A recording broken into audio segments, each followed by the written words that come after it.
Imagine waking up and your inbox is full of leads and you have no idea which ones are worth your time.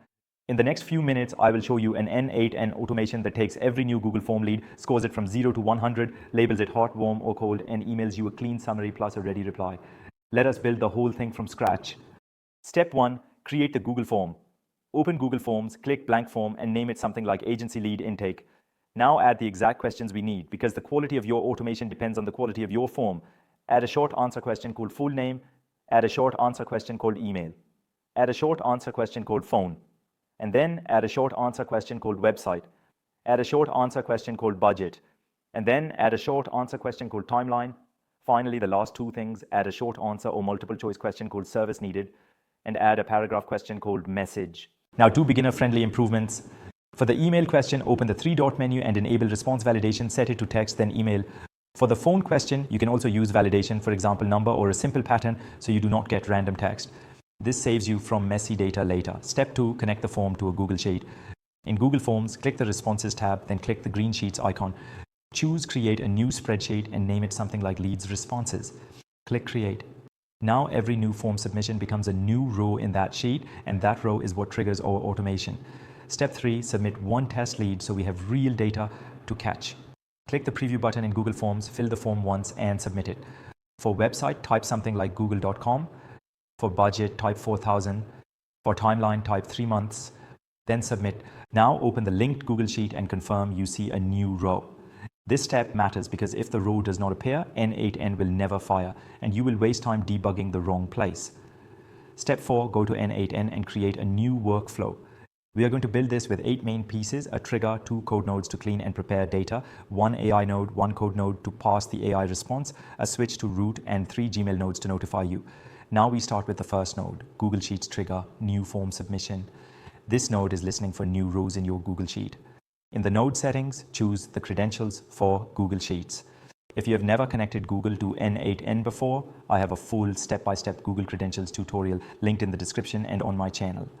That tutorial covers both Google Sheets and Gmail permissions. In the Google Sheets trigger node, set poll times to every minute. Polling means n8n checks the sheet repeatedly on a schedule. Every minute is a good balance for a beginner setup. It feels close to real time and it is not too heavy. Set the document to the spreadsheet you created from Google Forms. Set the sheet to the tab that contains the form responses, usually called Form Responses 1. Set trigger onto row added. Row added is important because we only want brand new submissions, not updates. If your trigger outputs multiple items when you test, that is normal in some setups.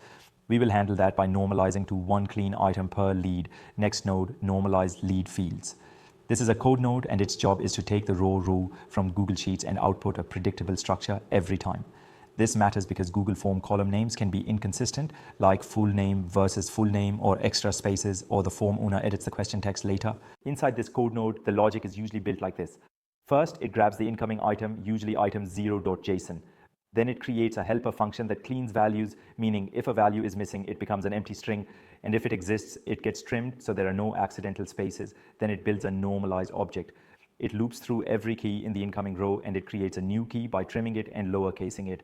So full name becomes full name, email becomes email, phone becomes phone, and so on. This is the trick that prevents your workflow from breaking when a column label changes slightly. Then it uses a pick method. Pick means it tries multiple possible keys and takes the first one that exists. For example, for the name, it might check full name, then name. For service, it might check service needed, then service. This is why the workflow still works, even if you rename questions in the form. Finally, it outputs a clean object with fields like timestamp, name, email, phone, company, website, budget, timeline, service, message. It also sets source to Google Forms, so later you can tell where the lead came from, and it makes debugging easier. Now we prepare the prompt for the AI.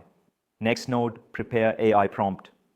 This is another code node, and it creates 2 key fields that we will send into the AI model: system instructions and user message. Let me explain the idea in simple terms. System instructions is the rulebook. User message is the actual lead data. This separation makes the AI consistent because the rule stays stable and only the lead data changes. In system instructions, we tell the model what role it is playing. We say you are an expert sales assistant for an agency. Your job is to qualify inbound leads fast and accurately. Then we add the most important rule for automation: return JSON only, no markdown, no backticks, no extra text. If the AI adds extra words, the parser can fail, so we lock it down. Then we define the exact JSON schema. Lead underscore tier must be one of hot, warm, cold. Score must be a number from 0 to 100. Summary must be 2 to 3 short bullet points as plain text using new lines. Reasons must be an array with 3 short reasons. Next underscore action must be one sentence telling the team what to do next. Recommended underscore reply must be a short reply we can send to the lead. Now the most valuable part, the scoring rubric. We tell the model exactly how to score budget, timeline, and fit. Budget high or clearly willing to pay adds roughly 20 to 35 points. Budget medium or unclear but plausible adds around 10 to 20 points. No budget or too low subtracts around 10 to 25 points. Timeline urgent within a week adds about 20 points. Timeline within a month adds about 10 points. Timeline long, like 2+ months, adds close to 0 to 5 points. Fit and clarity, if the problem and service are clear, add around 15 points. If somewhat clear, add 5 to 10. If vague, add close to 0. Then we map score to tiers. Hot is 70 and above. Warm is 40 to 69. Cold is below 40. We also include a safety instruction, do not invent missing facts. If key details are missing, the recommended underscore reply should ask one clear question to fill the gap. That keeps the AI from hallucinating and keeps your outreach professional. Now, user message.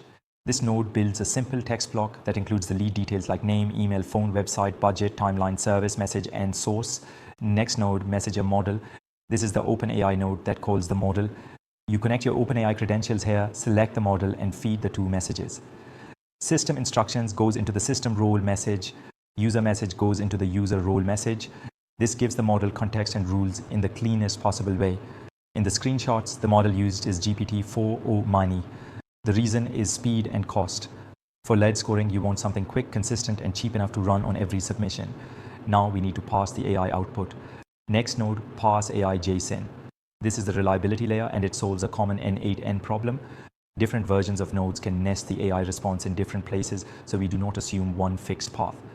In this code, the first part tries to extract the raw AI text from multiple locations. It checks paths like message content, output arrays, output underscore text, choices message content, and a few other common shapes. If it finds an object instead of a string, it converts it into a string safely. Then it cleans the raw text. It trims white space. It removes code fences if the model accidentally returned backticks. Then it tries to isolate only the JSON by taking everything from the first opening curly brace to the last closing curly brace. This protects you if the model ever adds extra text before or after the JSON. Then it runs JSON parse. If parsing fails, it throws a helpful error so you can see exactly what the model returned and fix the prompt or the parser. Once it has the parsed object, it normalizes field names. Lead tier is pulled from lead underscore tier. Score is converted into a real number, so even if the model returned it as text, it becomes numeric. Summary is kept as text with new lines. Reasons becomes an array of strings. Next action is pulled from next underscore action. Recommended reply is pulled from recommended underscore reply. Then it merges the lead fields back in. This is important because we want the final output to include both the lead info and the AI results in one place. That way, the next nodes can build a subject line and a message body easily. Finally, it builds notification email body. This is a formatted text email you will receive. It includes the tier and score, then lead details like name, website, budget, timeline, service, and message. Then it includes the AI summary, the reasons, the next action, and the recommended reply. So you can make a decision in seconds. Now we wrote the lead. Next node, switch, hot, warm, cold. Mode is rules. Data type is string. Value 1 is the lead tier field from the parsed JSON output. Then we add 3 rules. If value equals hot, send to the hot output. If value equals warm, send to the warm output. If value equals cold, send to the cold output. This is how one workflow becomes 3 different behaviors without duplication. Now the final nodes, the Gmail notifications. We have 3 Gmail nodes, Gmail email hot lead, Gmail email warm lead, and Gmail email cold lead. In each Gmail node, choose your Gmail credentials. Again, if Google credentials are confusing, the full setup tutorial is linked in the description and on my channel. Resources message operation is send. The to field should be your own inbox so you get notified. Now the subject line. The subject is built dynamically using an expression. It takes the lead tier, converts it to uppercase, adds the word lead, then adds the lead name and adds the company if it exists.